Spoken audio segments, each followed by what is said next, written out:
It seems every few weeks we learn of a 2023 Dodge Challenger Demon 170 blowing an engine, and surprise, surprise, I have news of yet another Demon 170 needing an engine replacement. And just like with the Demon 170 from earlier this year that had its harmonic balancer improperly installed, this car was a ticking time bomb waiting to go off, and now it has. Because what if I told you that when this engine was assembled, the engine builder forgot to put this one piece that led to this Demon 170's downfall.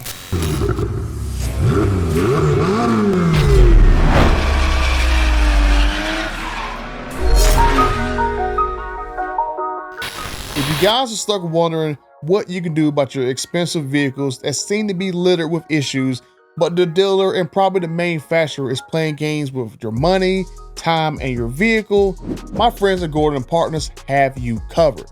From helping several of you guys find resolution in your cases, to handling litigation on your behalf, to even helping me get my sizable non-refundable deposit back, my friends at Gordon & Partners will get the job done. And with my special email address, butter@photoinjured.com, you can access some of the best lawyers in the country that give you the help that you need and the help that you deserve. My over 34,700 friends and the 77% not yet subscribed. Another day, another Demon 170 engine bites the dust. Dodge wasn't kidding when they said that these final 7th edition cars would push the limits, and it seems that they're pushing a bit too far. When they had to pull the Demon 170 from SEMA and delay production till last summer, it was a sign of things to come. From the very start of production, Dodge faced hurdle after hurdle after hurdle. Blower issues, software glitches, and now, as these beasts hit the roads, engine failures are becoming a disturbing trend. My own Demon 170 has its own quirks, including some annoying software issues that I'll cover in a future video. And honestly, my engine's been feeling a little bit off at higher speeds, and fingers crossed for me that there's nothing too serious wrong with my engine. But this latest engine failure will make you wonder about the entire engine assembly process for the Demon 170. Is it just maybe a few bad apples, or is there some deeper problem at play here? This Demon 170 is missing a crucial component that's one of the first things you install when you assemble the short block. Now take a look at this picture. Do you notice anything missing from this car of main caps and bearings? I'll reveal what's missing in a moment, but first let's dive into this story behind this particular Demon 170 and figure out how we ended up at this point. This Demon 170 was bought at a premium price over sticker in January. The owner drove around about 200 miles without any issues with the car. Then he started putting E85 in his car, which nowhere in the manual does it state that you cannot do so before the break-in miles. But remember, running E85 increases the internal engine pressures, as Dodge has pointed out in their teaser videos.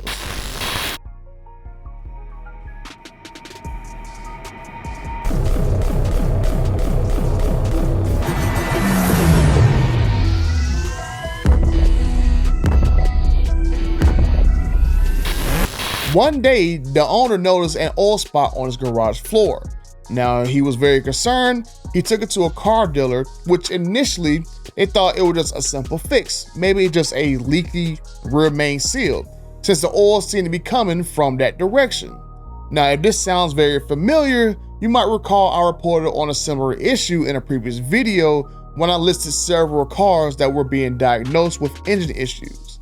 Unfortunately, the saga continues with this particular Demon 170, and this owner's nightmare drags on with his Demon 170 that's been stuck in the shop for almost 2 months since I last checked in on him. The scarcity of Demon 170 engine parts means that they are not just sitting on dealership shelves, ready for when this Halo product engine decides to go pop goes the Demon engine. But despite this, the dealer, an excellent one from what the owner has told me, who's worked on his other SRT products in the past, replaced the rear main seal and took the car for a test drive.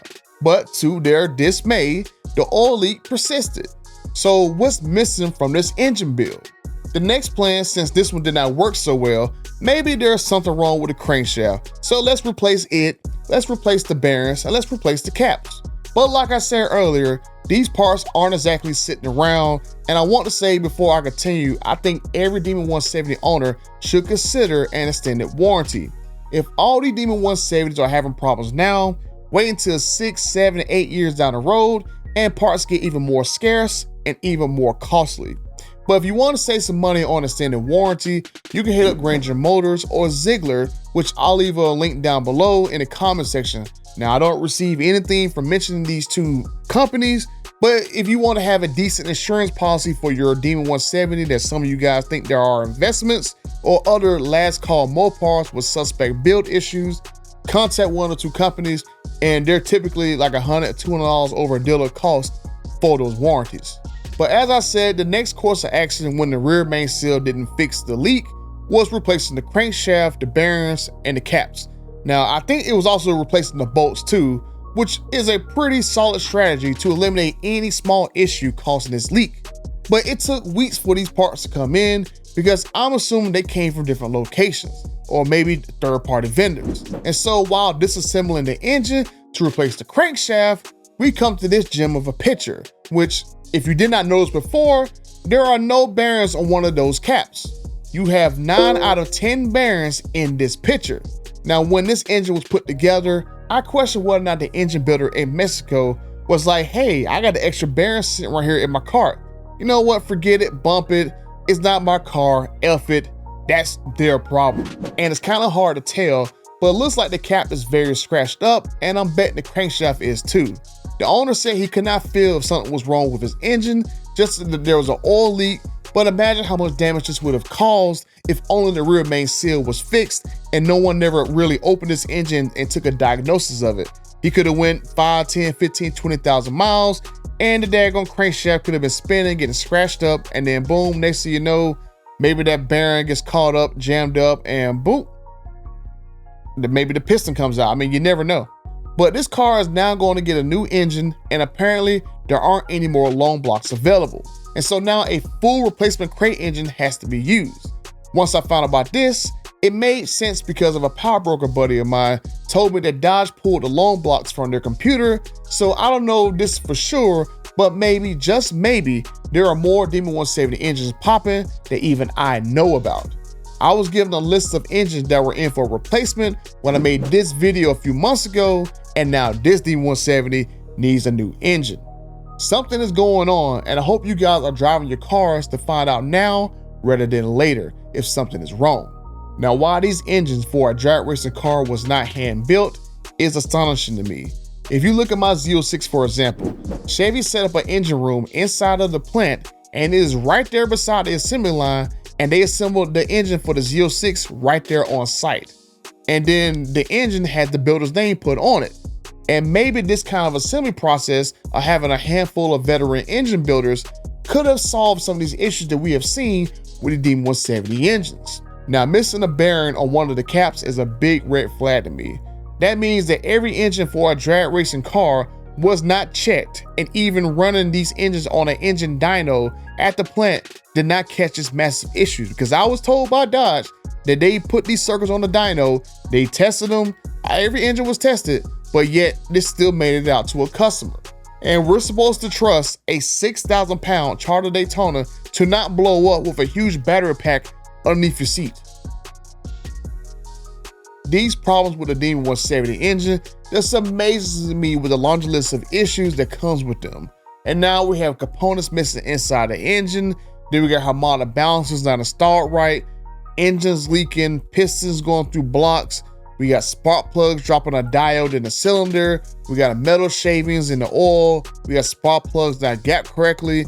I mean, I can go on and on and on, but I hope the guys who had their Demon 170s in a bubble wrap don't have issues like this that pop up in a few years when some next owner is about to shell out big dollars for a Demon 170 brick with a defective engine, and we're going to see how many loan blocks these penny pincher Stellantis Europeans will have for those next owners.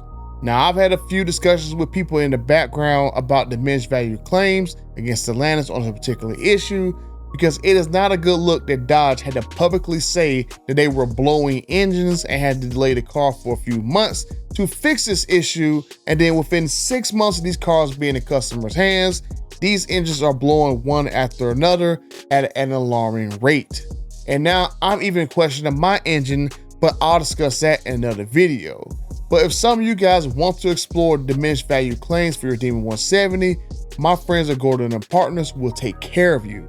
Now, I know Stellantis offered an extended warranty for an owner for free with his engine replacement, so I'm going to have a serious conversation about maybe they need to offer that and then some to the rest of us. Because like I said, I'm having issues with my car that I'll let you guys know shortly.